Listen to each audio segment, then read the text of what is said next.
Welcome to new TV Telugu. ఇప్పుడు Telangana top 10 చూద్దాం. లింగంపేట మండల కేంద్రంలో హజరత్ మస్తాన్ షావ్లి రహమతుల్లా అలీ దర్గా ఉర్సు ఉత్సవాలు ఘనంగా నిర్వహించారు.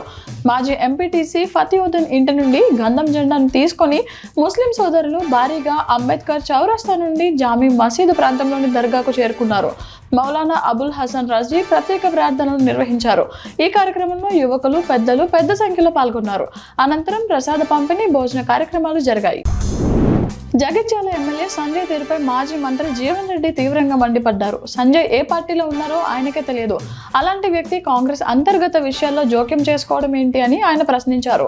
సంజయ్ రాకతో క్షేత్రస్థాయిలో కార్యకర్తల హక్కులు హరించుకుపోతున్నాయని జీవన్ రెడ్డి ఆరోపించారు. దశాబ్ద కాలంగా పార్టీ పీఠాయింపులపై తాను పోరాడుతున్నానని, తన రాజకీయ చరిత్రను తెలుసుకొని మాట్లాడాలని సంజయ్కు ఆయన సూచించారు.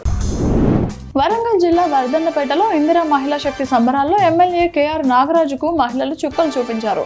పట్టణానికి ఎలాంటి అభివృద్ధి పనులు చేయలేదని మహిళలు ఆందోళన వ్యక్తం చేశారు. 100 పడకల ఆసుపత్రి ఏర్పాటు చేయాలని, కోనారెడ్డి చెరువు కట్ట మరమ్మతు పనులు చేపట్టాలని మహిళలు డిమాండ్ చేశారు. ఈ సంఘటన వర్ధన్నపేట పట్టణంలో కలకలం రేపింది. ఫోన్ ట్యాపింగ్ కేసులో సిట్ విచారణకు మంత్రి Harish Rao Jubilee hills police స్టేషన్లోని SIT కార్యాలయానికి 11 గంటలకు హాజరు కానున్నారు.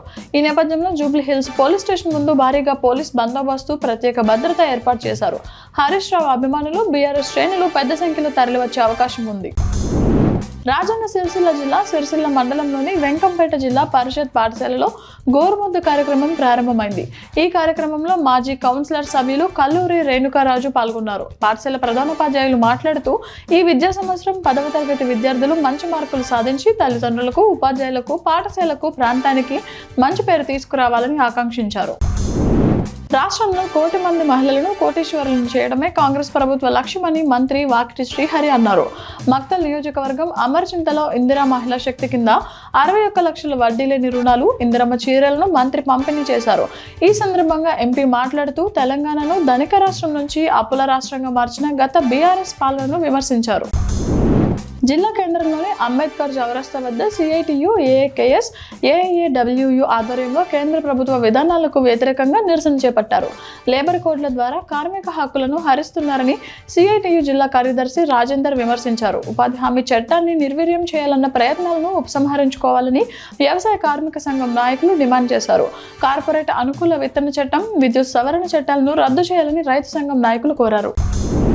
సిద్దిపేట జిల్లా అక్బర్పేట భూంపల్లి మండలంలోని ప్రసిద్ధ శ్రీ కూడవెల్లి రామలింగేశ్వర స్వామి ఆలయాన్ని మల్కాజ్గిరి మాజీ శాసనసభ్యులు మైనంపల్లి హనుమంతరావు, దుబ్బాక నియోజకవర్గ కాంగ్రెస్ పార్టీ ఇన్ఛార్జ్ చెరుకు శ్రీనివాసరెడ్డి దర్శించుకున్నారు. వారు స్వామివారికి ప్రత్యేక పూజలు నిర్వహించి రాష్ట్ర ప్రజల శ్రేయస్సు, శాంతి, సమృద్ధి కోసం ప్రార్థించారు. ఆలయ అర్చకులు వారికి తీర్థ ప్రసాదాలు అందజేశారు. వనపర్తి ఎమ్మెల్యే తూడి మేఘారెడ్డి ప్రజా వైద్యుడు డాక్టర్ జిల్లెల మాధవరెడ్డి సేవలను చిరస్మరణీయమని కొనియాడారు. పాలిటెక్నిక్ కళాశాల ఫుట్బాల్ పోటీల్లో పాల్గొన్న ఆయన ఆర్టీసీ బస్సులో ప్రయాణిస్తూ మాధవరెడ్డి సామాన్యులకు వైద్యం అందించిన తీరు ఆదర్శనీయమని అన్నారు. ప్రతి ఒక్కరూ తమ వృత్తుల ద్వారా సమాజ సేవకు అంకితం కావాలని పిలుపునిచ్చారు. తెలంగాణలోని ప్రముఖ పుణ్యక్షేత్రం యాదగిరి శ్రీ లక్ష్మీ నరసింహ స్వామివారిని మంత్రి కోమటిరెడ్డి వెంకటరెడ్డి దర్శించుకున్నారు. ఆలయ అర్చకులు పూర్ణ కుంభంతో ఆయనకు స్వాగతం పలికారు. ఈ సందర్భంగా మంత్రి మాట్లాడుతూ, సైదాపురంలో 2 అంగన్వాడీ కేంద్రాలకు 1 సబ్స్టేషన్ ఏర్పాటు చేయనున్నట్లు, అలాగే ఆలేరు నియోజకవర్గంలో మహిళలకు రుణాలు అందించనున్నట్లు తెలిపారు.